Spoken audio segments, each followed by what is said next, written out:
pessoal, vamos então continuar. Segundo bloco da aula de hoje, estamos estudando a teoria geral dos recursos no processo penal, para depois darmos início ao estudo dos recursos em espécie.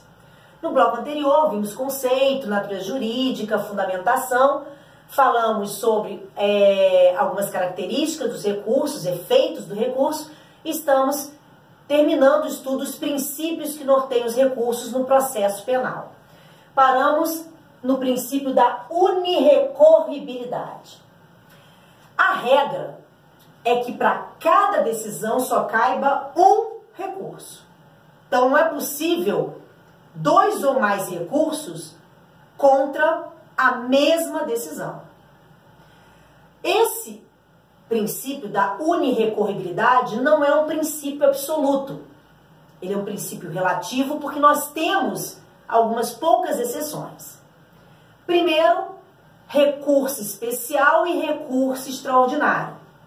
Se a mesma decisão lesa preceito constitucional e ao mesmo tempo também uma lei federal, desta mesma decisão a parte poderá interpor o recurso extraordinário e o recurso especial.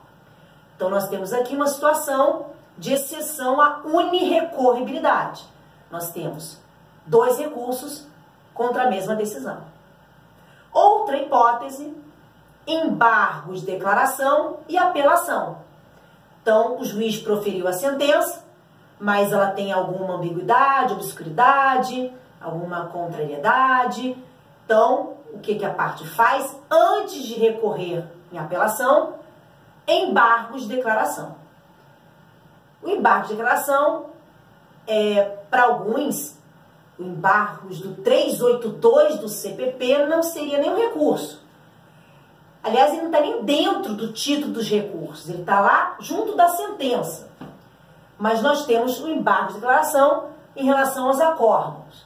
Então, de qualquer forma, os embargos de declaração, ele vai ser aplicado em situações de obscuridade, ambiguidade, contrariedade, que nós vamos falar especificamente quando estudarmos os embargos.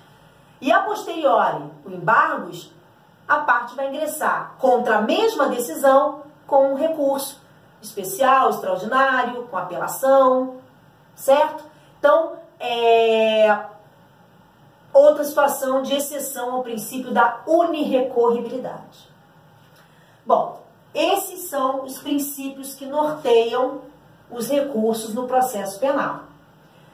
Em relação à admissibilidade dos recursos, o que é isso? Antes de analisar o mérito recursal, as razões recursais, é preciso verificar se estão presentes os pressupostos recursais. Então, a admissibilidade de recursos é a análise da presença dos pressupostos legais inerentes a todos os recursos, feitos em 2 etapas.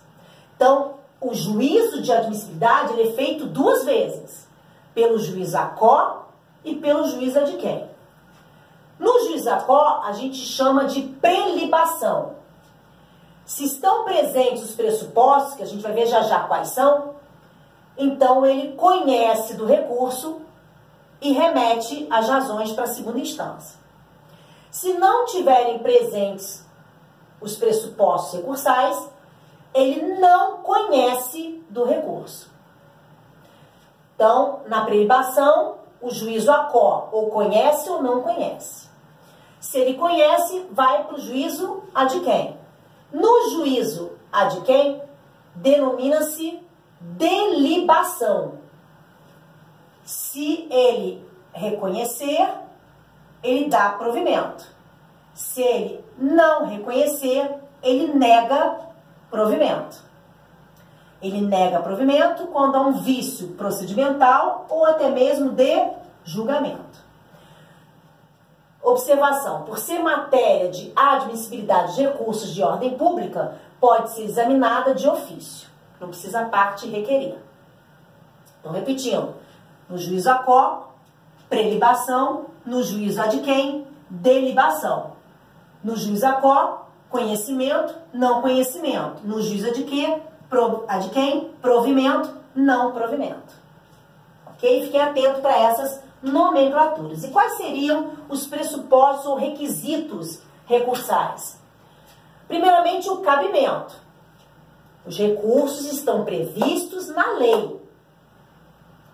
Então, você tem que observar a lei. Se a lei não prevê um recurso para aquela decisão, é porque aquela decisão é irrecorrível. E para cada decisão, em regra, só cabe um recurso. Então, você tem que verificar qual é o recurso cabível para aquela decisão. Lógico que aqui vai ser possível a aplicação do princípio da fungibilidade, desde que não haja erro grosseiro ou má-fé. Segundo pressuposto, adequação, unicidade recursal. Para cada decisão, admite-se apenas um recurso. Isso está ligado à questão da unirrecorribilidade.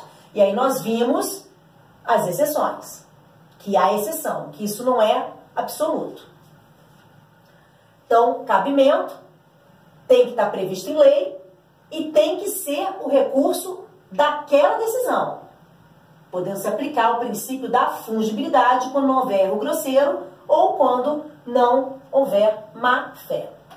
Tempestividade está ligada ao prazo. Todos os recursos têm um prazo para sua interposição. Muito cuidado, porque enquanto que no processo civil é praticamente regra 15 dias, no processo penal não. Cada recurso tem o seu prazo. Apenas uma dica: a maioria tem prazo de 5 dias. Apelação, rese, agravo e execução. Mas olha, o fato de ser a maioria não quer dizer que sejam todos, né? É só uma dica no sentido de que se você não sabe o prazo, chuta 5 dias. Mas no processo penal não é um prazo para todos os recursos. Não é igual para todos os recursos como é para o processo civil. Tá? No processo civil, lógico, tem exceção dos embargos, mas em regra 15 dias. No processo penal, cada recurso tem seu prazo e aí você tem que observar e tem que respeitar. A tempestividade está ligada ao prazo da interposição. Por que eu estou frisando isso? Porque a lei, em alguns recursos, permite que você interponha o recurso, mas apresente as razões depois. E aí dá um prazo para as razões. Cuidado! A análise da tempestividade vai ser em cima do prazo da interposição. Por exemplo, se a lei permite a interposição em 5 dias e admite a apresentação das razões em 8 dias, cuidado, o prazo não é de 13 dias. O prazo é de 5 dias. Esquece o prazo das razões, o que vale é o da interposição. Se você não interpõe dentro do prazo de 5 dias, nesse exemplo, o seu recurso não vai ser conhecido pelo juiz ACO. Por quê? Porque ele vai estar intempestivo, fora do prazo, ok? Quarta, regularidade. Você tem que verificar quais são as formalidades exigidas em lei. Por exemplo, se tem preparo, que são as custas, se tem que juntar a procuração novamente, então tem que ficar atento para essa regularidade formal exigida na lei para os recursos. A ausência de fato impeditivo e extintivo. Por exemplo, não pode ter nenhuma renúncia ao direito de recorrer. Esse é um fato impeditivo, ele impede que você recorra. O extintivo, você recorre, mas ele impede o prosseguimento do feito. Então, se tiver alguma renúncia ao direito de recorrer, isso constitui um fato impeditivo. Não vai ser conhecido o recurso. Deserção, não pagamento de custas. Tá? No processo penal, a deserção hoje só acontece quando o sujeito não paga as custas. Antigamente, muito antigamente, quando ele não se recolhia à prisão para apelar. Mas isso não existe mais, sempre foi inconstitucional e foi extinto do nosso ordenamento jurídico há muito tempo. Mas, em relação à deserção, ainda tem a questão das custas. No processo penal, as custas só existem efetivamente, só devem ser pagas antecipadamente na ação penal de natureza privada. Na ação penal pública, não se exige o pagamento de custas para recorrer nem do réu, quiçá do Ministério Público, que está representando o próprio Estado. Legitimidade, né? Se você não tem legitimidade para recorrer, se recorrer, não vai ser conhecido o recurso. Exemplo, ação penal privada. O MP não tem legitimidade para recorrer numa ação penal privada.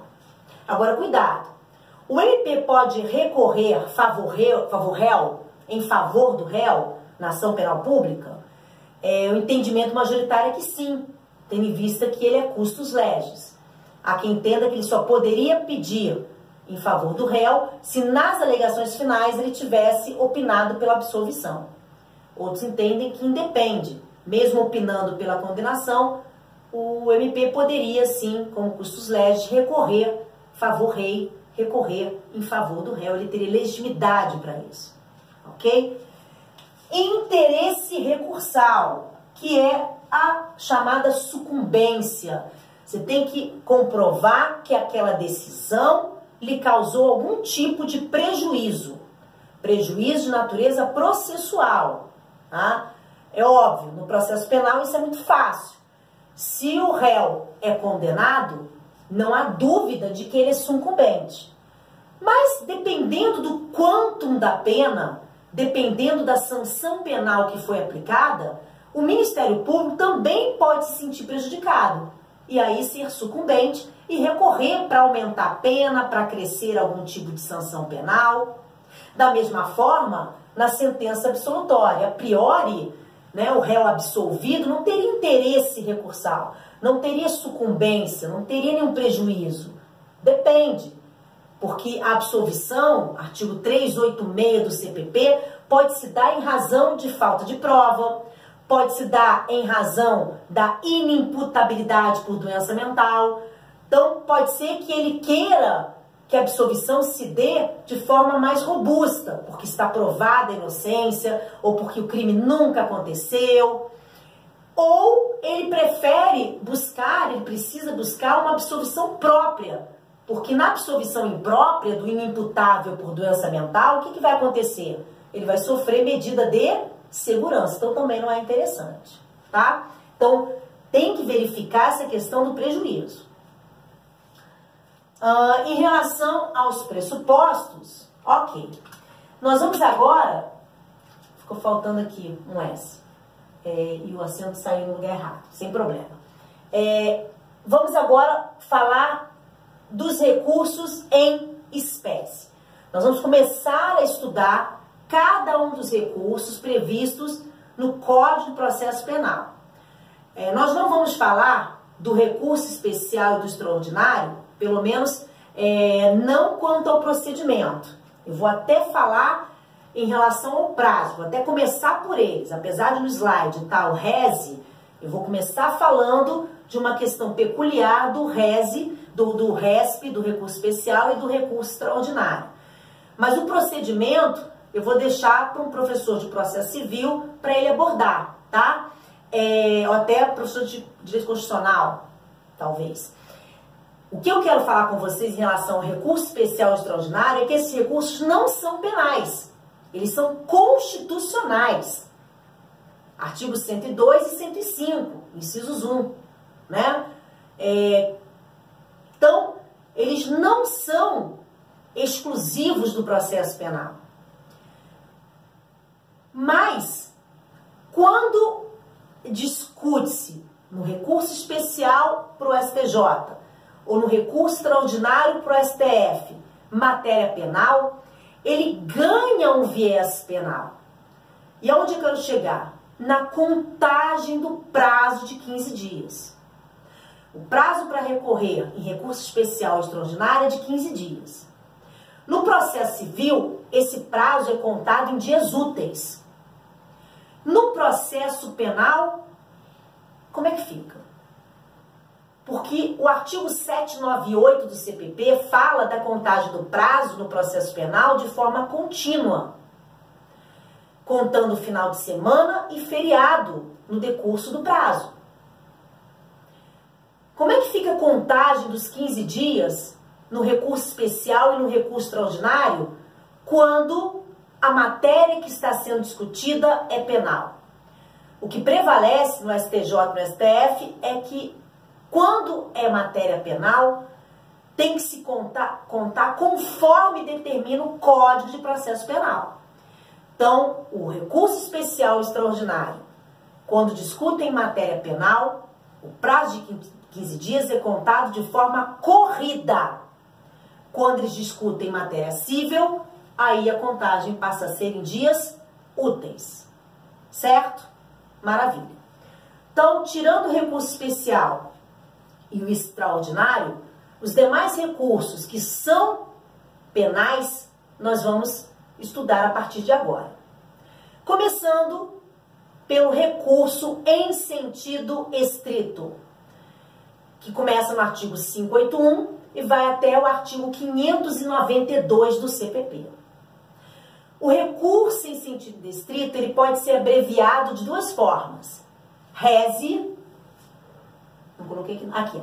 RESE, R-E-S-E, ou simplesmente RSE. RESE ou RSE, sendo que está sendo utilizado hoje a abreviação RSE, ok? Bom, o recurso em distrito tem uma nomenclatura discutível, porque todo recurso em espécie é em sentido estrito. A apelação é em sentido estrito, o embargos infringentes e de nulidades é em sentido estrito. Então, há quem entenda que o que a lei chama de recurso em sentido estrito, na verdade, é um recurso inominado, sem nome. O anteprojeto do novo Código de Processo Penal vai alterar o nome do recurso em sentido estrito. Ele vai se chamar agravo. E isso é bem interessante, por quê? Porque ele realmente tem o perfil de um agravo. Lá no processo civil, quando você quer discutir uma decisão interlocutória, você busca o recurso chamado agravo de instrumento.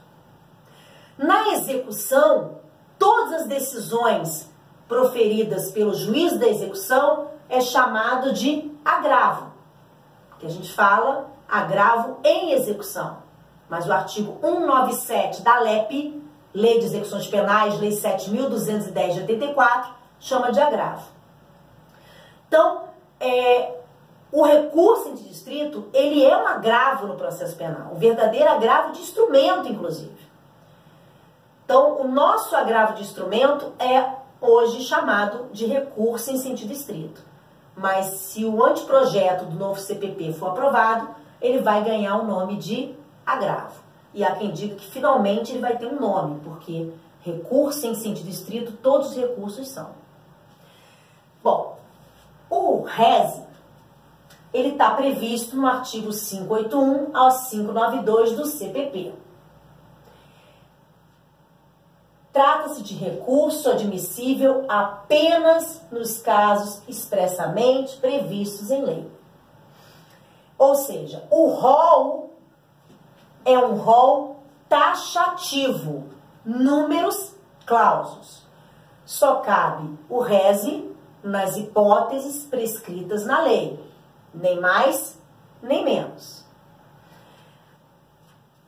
No CPP, esse rol taxativo está no artigo 581, que a gente vai analisar um a um daqui a pouco. Mas nós temos o RESE previsto também em leis especiais. Por exemplo, jogo do bicho e de cavalos, Decreto-Lei 6259 de 44. Prisão preventiva e afastamento de prefeitos e vereadores, Decreto-Lei 201/67, crimes de responsabilidade.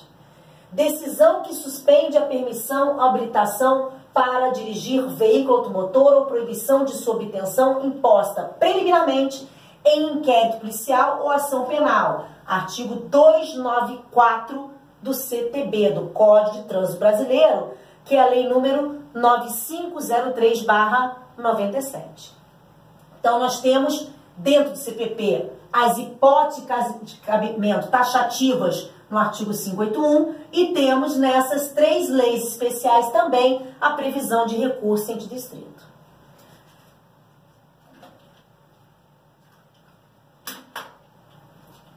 Qual é o conceito do recurso ente distrito?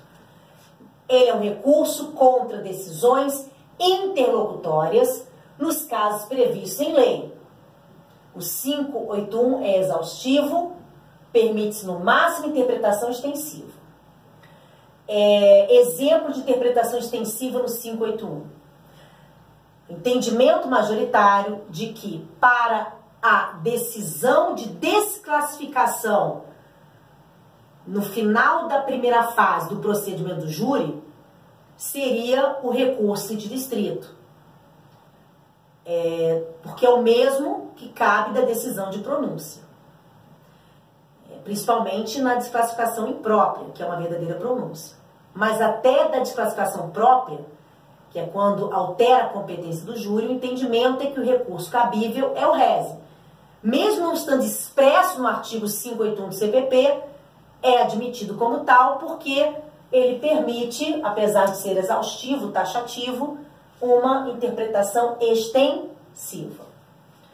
Qual é o prazo do recurso em sentido estrito? 5 dias para interposição e 2 dias para oferecimento das razões.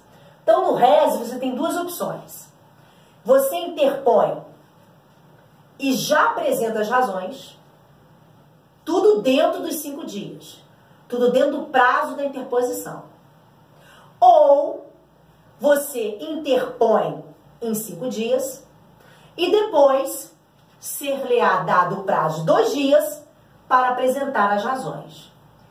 Qual é a vantagem de interpor dentro dos 5 dias e apresentar as razões depois, em momento oportuno, em 2 dias? Você vai ter mais tempo para trabalhar, para coordenar as ideias e os argumentos das suas razões recursais. A petição de interposição é uma petição muito simples, mas ela tem um detalhe que nem todo recurso tem, que é aquele efeito regressivo que nós vimos no bloco anterior. O que é o efeito regressivo?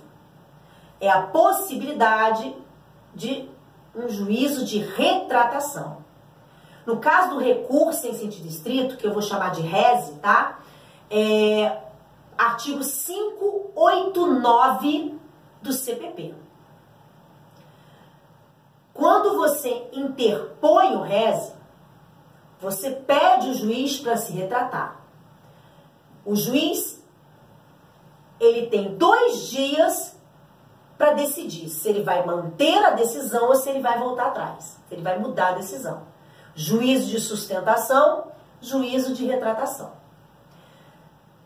Qual é a vantagem de se apresentar as razões junto com a interposição? A possibilidade do juiz lê-la e se retratar.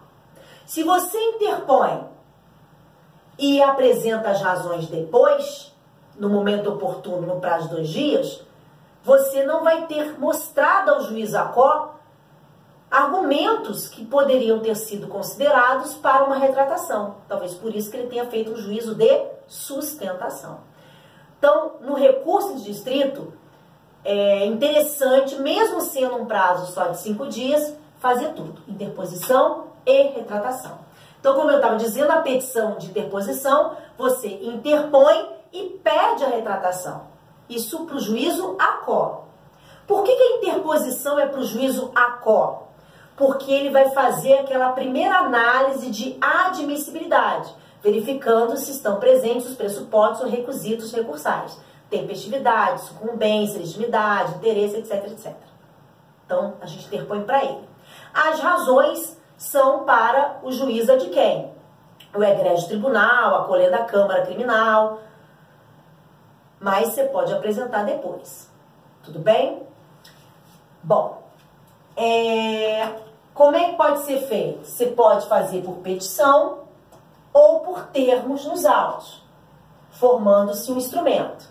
Você pode fazer na própria audiência, onde ele proferiu a decisão passível de recurso de distrito, por exemplo.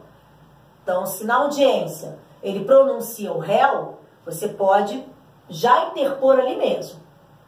Isso vai constar no termo da audiência e depois vai ser formado um instrumento em apartado para o processamento do recurso. Ou você pode peticionar ao juiz ACO, interpondo e apresentando logo as razões ou querendo a intimação para prazo de 2 dias para apresentá-la. Cuidado para não confundir, são 2 dias para a razão e, coincidentemente, são 2 dias para a retratação. Mas a interposição tem que ser feita em 5 dias. Olha a tempestividade, ok? O que a gente vai fazer agora? A gente vai analisar cada uma das hipóteses do artigo 581. O artigo 581, como a gente viu, traz um rol taxativo de hipóteses de cabimento do recurso. Nós vamos analisar cada um deles, verificar quais foram revogados, quais foram derrogados, ok? Mas não agora, no próximo bloco. Até já!